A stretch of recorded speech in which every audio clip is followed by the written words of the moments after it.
പിടിച്ചിറക്കടോ. പറഞ്ഞോട്ടെ. അതെ സാറേ, അവിടെ റെഡിക്കാലും ഞങ്ങളെ പിടിച്ചു പറ്റാനും മാഷ് വന്നേ, അതുകൊണ്ട് മാഷ വിട്ടു. ഞങ്ങളെ ചാർജ് ചെയ്തു. എല്ലാത്തിനകത്ത് കേട്ടോ. മാഷ എന്റെ റൂമിലേക്ക് പറഞ്ഞോട്.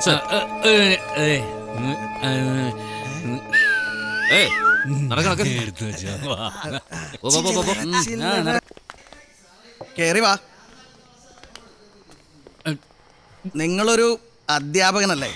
ഇങ്ങനെ കള്ളും കുടിച്ച് പൊതു സ്ഥലത്ത് ബഹളം ഉണ്ടാക്കുന്നത് നാണക്കേടല്ലേ മാഷേ? എന്നെ ഓർമ്മയുണ്ടോ മാഷിന്? ഇന്ത്യൻ ആർട്സ് കോളേജിൽ സൺഡേ ബാച്ചിന് മാഷിനെ പഠിപ്പിച്ചിട്ടുണ്ട്. Distance education. SI സെലക്ഷൻ കിട്ടിയപ്പോൾ ഞാൻ മാഷെ വന്ന് കാണുകയും ചെയ്തിരുന്നു. പേര് പോൾ വർഗീസ്. അണ്ടിപ്പോളി, അണ്ടിക്കച്ചവടക്കാരൻ ചാക്കോട അണ്ടിപ്പോളി, ഉണ്ടപ്പോളി. ഓർമ്മയുണ്ടോ നിനക്ക്? എന്നെ അന്ന് നീ ഡിഗ്രിയുടെ എക്സാമിനേഷൻ എഴുതാൻ വരുമ്പോ നിനക്ക് വല്ലത് എഴുതാൻ അറിയായിരുന്നോടാ. അന്ന് ഞാൻ നിന്നെ പഠിപ്പിക്കാൻ പെട്ട പാട് അതൊക്കെ വലിയ ഓർമ്മയുണ്ട. പോത്തെ കാലി പിടിക്കാം. അതെ, CSR നേരിട്ട് വിളിച്ചു പറഞ്ഞ കേസാ. സെലിബ്രിറ്റി സ്റ്റാറ്റസ് ഉള്ള പെൺകുട്ടിയെ പബ്ലിക്കിന്റെ മുമ്പിൽ മാനം കെടുത്താൻ നോക്കി എന്നുള്ളതാ ചാർജ്. എന്റെ അണ്ടിപ്പോൾ പോൾ സാറേ, നീ ആയിരുന്നെങ്കിൽ പെണ്ണിന്റെ ചന്തിക്കിട്ട് അടിച്ചിട്ടേ സംസാരിക്കുള്ളൂ. അവള് പറഞ്ഞറിയാമോ? എന്റെ ഭാസ്കര മാഷ പാട്ട് എടുത്ത് മനമുള്ളിന്റെ ഭാസ്കരൻ മാഷ പാട്ട് ഒറ്റ ചവിട്ടിയാ. ഇരിക്കും മാഷേ. ഒരിക്കൽ എന്നെ പഠിപ്പിച്ചു എന്നുള്ള ബഹുമാനം കൊണ്ട് പറയാ. കേസ് ഏറ്റെടുക്കാൻ അയാൾ തയ്യാറായ സ്ഥിതിക്ക് മാഷ് പിടിച്ചു മാറ്റാൻ ചെന്നാണെന്ന് ഞാൻ വരുത്തി തീർത്തോളാം. പക്ഷെ വെറുതെ പറഞ്ഞേക്കാൻ എനിക്ക് പറ്റില്ല. ഫ്രണ്ട്സോ റിലേറ്റീവ്സോ ആരെങ്കിലും ഉണ്ടെങ്കിലേ കരയടച്ച റെസീറ്റുമായിട്ട് വരാൻ പറ. അങ്ങനെ വല്ലവന്റെ പെടലിക്ക് ചാരി വെച്ചിട്ട് എനിക്ക് രക്ഷപ്പെടണ്ടേ. നാളെ നേരം പുലർന്നാലേ കേസ് അങ്ങ് കോടതിയിലെത്തും. മാഷ് സസ്പെൻഷനിലോ. മാഷേ ഈ സമയത്ത് വിളിച്ച ടാക്സ് അടച്ച റെസീറ്റുമായിട്ട് വരാൻ ആരെങ്കിലും ഉണ്ടാവോ? ബന്ധുക്കൾ ആരെങ്കിലും ആയാലും മതി. ബന്ധുക്കളെന്ന് പറയാനായിട്ട് എനിക്ക് ആകെ ഭാര്യയും മോനും മാത്രമേ ഉള്ളൂ. അവരുടെ പേരിൽ സ്ഥലം വല്ലതും ഉണ്ടോ? ഭാര്യയുടെ പേരിലല്ലേ സ്ഥലമൊക്കെ. എന്നാ പിന്നെ പെട്ടെന്ന് വിളിച്ച് പറ. വിളിക്കും മാഷേ. നമ്പർ എത്രയാ? ഓ, എന്റെ ഭാര്യയാണല്ലോ വിളിക്കണ്ടേ. അണ്ടിപ്പോളി കാര്യം.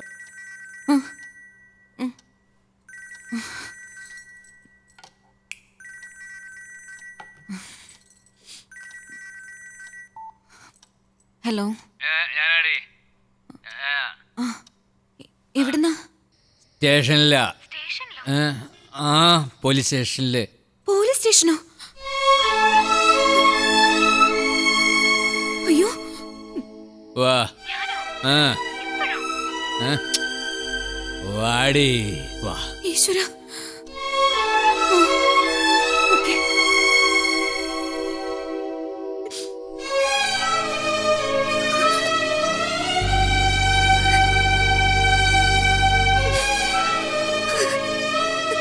മാഡം പോയിക്കോളൂ.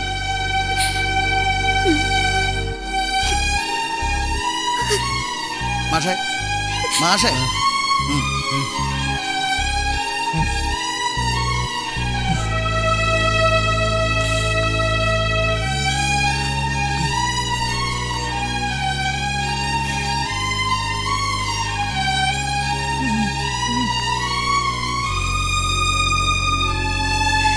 എന്റെ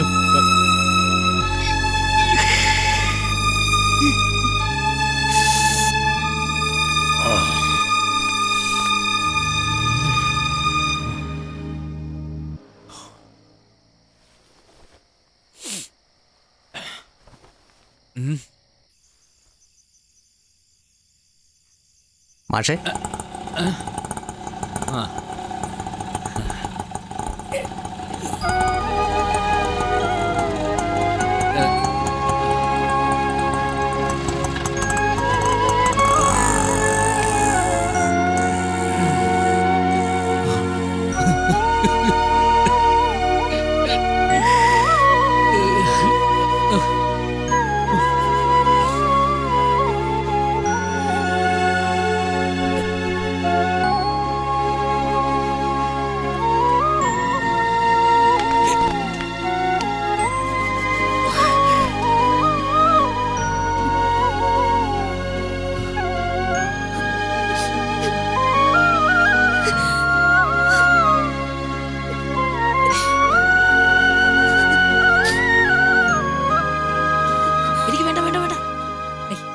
വേണ്ട. അങ്ങനെ ബലം പിടിക്കില്ല സത്യനാഥ.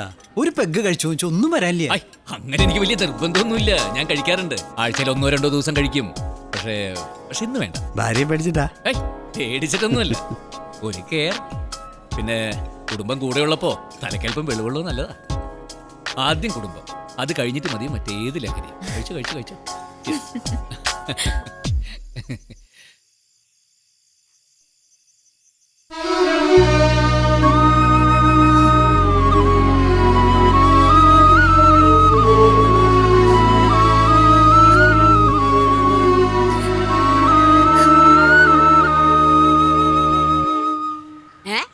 മാതാവേ, മാഷന്ത് കിടപ്പാടി കിടക്കണത്. കാലത്ത് അടിക്കാൻ തുടക്കാനും എന്നെ പെണ്ണുങ്ങൾ കാണാൻ പറ്റിയ കാഴ്ചയാണോ മാഷേ ഇത്? മാഷേ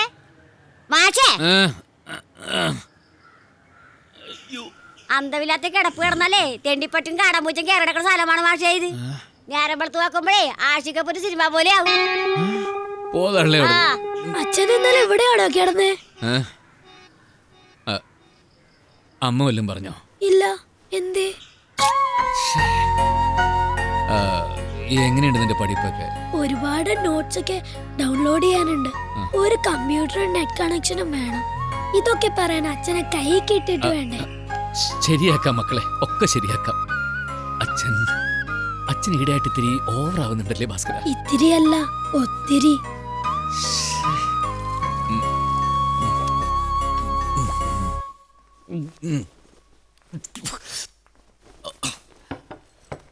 ഭാസ്കര, നിന്റെ ഭക്ഷണം ടേബിളിൽ ഇരിപ്പുണ്ട്, എടുത്ത് കഴിക്കാൻ മറക്കണ്ട. എനിക്ക് ചില കാര്യങ്ങൾ പറയാനുണ്ട്, അത് കേട്ടിട്ട് നീ പോയിക്കോ. താണ്ടം അപ്പുറത്തുണ്ട്, എന്നെ കൊണ്ട് ഒച്ച എടുപ്പിക്കരുത്. എടി, ഞാൻ എന്നെ ന്യായീകരിക്കല്ല. തെറ്റാണ് ഞാൻ ചെയ്തത്. പക്ഷെ ഒരവസരം കൂടി എനിക്ക് വഴി മാറ്, എനിക്ക് പോവാൻ സമയം. നീ ഇന്ന് പോകുന്നില്ല. നീ മാത്രല്ല, ഞാനും മോനും ആരും പോകുന്നില്ല. കിണിങ്ങാ നിക്കല്ലേ സത്യേട്ടാ. ഇന്നത്തോടെ ഞാൻ എല്ലാം നിർത്തി. എല്ലാം നമ്മുടെ മോനാണ് സത്യം. ഓ എന്നെ പൊന്നോ, പണ്ടിതുപോലെ കൊച്ചു തലേപ്പ് സത്യം ചെയ്തിട്ട് 1 മാസം സൈക്കിൾ അടിച്ച് കിടപ്പിലായിരുന്നു. പിന്നെ തുടങ്ങിയിട്ടുണ്ട്. കാര്യങ്ങൾ എത്രത്തോളം ചെന്നെത്തുമെന്ന് ഞാനും പ്രതീക്ഷിച്ചില്ല. സോറി, എന്നോട് ക്ഷമിക്കണം. പ്ലീസ്. ഞാൻ ക്ഷമിക്കണം.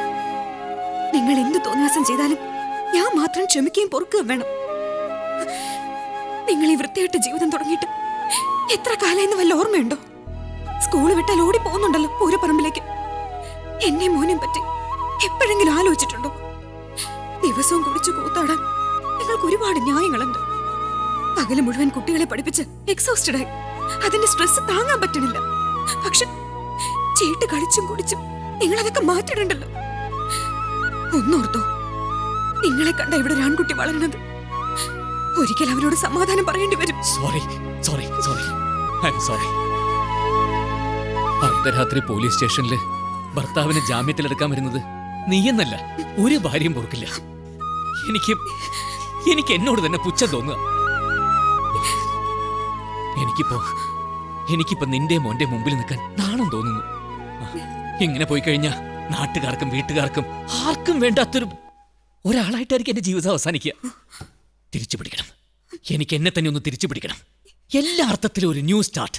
പ്ലീസ്. അതിന് നിങ്ങൾ എന്റെ കൂടെ നിൽക്കണം. പ്ലീസ്, നിങ്ങൾ എന്റെ കൂടെ നിൽക്കണം. പ്ലീസ്. കുടിക്കരുതെന്ന് ഞാൻ പറഞ്ഞില്ലല്ലോ. ആയിക്കോളൂ. പക്ഷെ അത് ഈ വീട്ടിൽ വെച്ചാവുമ്പോ നാണക്കേട് ഒഴിവാക്കാലോ.